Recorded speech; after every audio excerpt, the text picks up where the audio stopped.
अस्सलाम वालेकुम रहमतुल्लाहि व बरकातहू। मुशर्रफ आप देख रहे हैं मेरे यूट्यूब चैनल। रिव्यू में बात करूंगा इखलाक के हवाले से। सबसे जो बड़ी इबादत है वो नमाज है।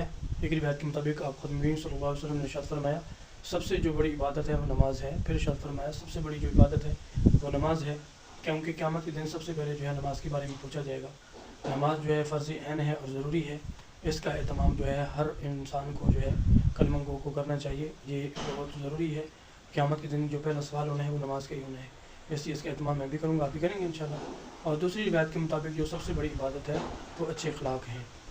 कुछ लोग होंगे जो 100 साल की, हज़ारों सालों की जो है बेरिया इबादत लेकर आएंगे। उनको गरूर होगा, उनको तकब्बुर होगा, उनको फ़ख्र होगा कि आज हम सबसे जो है बाजी ले जाएंगे। लेकिन कुछ लोग ऐसे होंगे, वो मुख्तसर सी जमात होगी जो उन नमाजियों से भी बाजी ले जाएगी। वो लोग कौन होंगे? वो लोग अच्छे अखलाक वाले होंगे। वो लोग होंगे जिनसे कोई तोड़ेगा वो उनसे जोड़ने वाले बन जाएंगे। जो उनको महरूम करेगा उनको अदा करने वाले बन जाएंगे। जो उनके साथ जुल्म ज़्यादती करेगा वो उनके साथ अच्छा सलूक करने वाले होंगे। तो इसलिए मेरे भाइयों दोस्तों, इखलाक जो है ये सबसे बड़ी इबादत है। एक रिवायत के मुताबिक सबसे बड़ी इबादत नमाज है, और दूसरी रिवायत के मुताबिक जो सबसे बड़ी इबादत है वो इंसान के अच्छे अखलाक हैं।